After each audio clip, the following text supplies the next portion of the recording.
तो मुख्यमंत्री योगी आदित्यनाथ के निर्देश के बाद अब अफसरों ने खेतों का दौरा शुरू कर दिया है। जालौन जिलाधिकारी राजेश पांडे भी ओला प्रभावित क्षेत्रों में पहुंचे हैं। करीब 1 दर्जन गांव में पहुंचकर हालात देखे हैं, किसानों से वार्ता भी की है।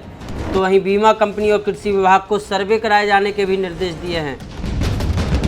तो ये तस्वीरें जिलाधिकारी राजेश कुमार पांडे कई गाँव में पहुँचे हैं, कई क्षेत्रों का दौरा किया है, प्रभावित किसानों से भी वार्ता की है। साथ ही बीमा कंपनी और कृषि विभाग के अफसरों को सर्वे किए जाने के निर्देश दिए हैं। वहीं बटाईदारों का भी सर्वे कराए जाने की बात की है।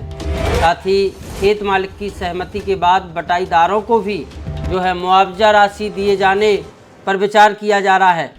तो ये तस्वीरें आप देखिए किस तरीके से मुख्यमंत्री योगी आदित्यनाथ के निर्देश के बाद अब अफसर ज़मीनी हकीकत देखने के लिए क्षेत्रों में पहुंच रहे हैं।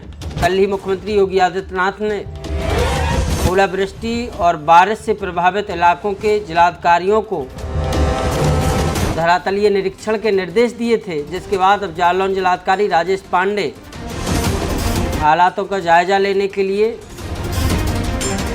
अलग अलग इलाके में पहुंचे हैं।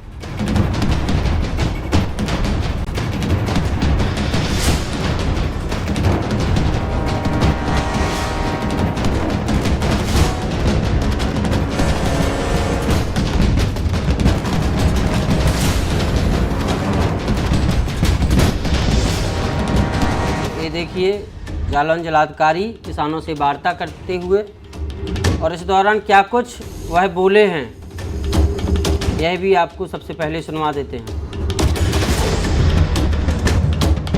देखिए, कल शाम को 5 से 6 बजे के बीच में ओलावृष्टि और तूफान आया था, बारिश भी हुई थी।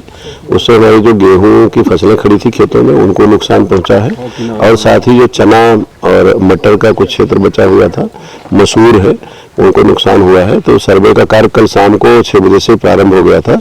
सभी अधिकारी, उप जिलाधिकारी, लेखपाल और विकास विभाग के, कृषि विभाग के अधिकारी, कर्मचारी सब फील्ड में सर्वे कर रहे हैं। हमारे द्वारा स्वयं भी करीब 1 दर्जन से अधिक गाँव को आज सुबह 8 बजे से ही देखा गया है। दोनों एडीएम जो है वो फील्ड पे है, वो भी लोग देख रहे हैं, किसानों से संवाद बनाए हुए हैं।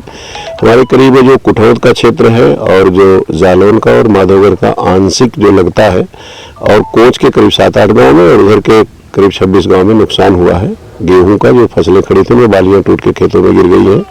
तो हम इसका आकलन करा रहे हैं। इसके साथ ही बीमा कंपनी और कृषि विभाग के अधिकारियों को भी आज साथ में उनको भी सर्वे करने के निर्देश दिए गए, वो लोग भी फील्ड में कर रहे हैं। इस तरह की आपदा की इस घड़ी हम लोग किसानों के साथ हैं। माननीय मुख्यमंत्री जी का स्पष्ट निर्देश है कि अगर कोई जनहानि है और या पशु हानि है तो उनको 24 घंटे के अंदर मुआवजा दिया जाए। लेकिन अभी कोई भी जनहानि और पशु हानि संसूचित नहीं है। केवल कृषि को नुकसान पहुंचा है, उसके लिए हम लोग आकलन करके इनको जहाँ 100% लॉस है वहाँ पर तदनुसार मुआवजा के लिए तैयारी कर रहे हैं। सर, जो बटाई पे खेत ले लेते हैं लेकिन वो किसान नहीं होते, उनमें जो किस तरीके से मुआवजा, क्योंकि बटाई पे उन लोगों का होता है, जो बटाई पे किसानों ने खेत दिया हुआ है उनसे लेखपालों को बता दिया गया कि उनसे सहमति ले लेंगे ताकि उनका नुकसान न हो, और उनको फिर वो धनराशि उनसे सहमति प्राप्त करा करके उनको प्राप्त करा दिया है।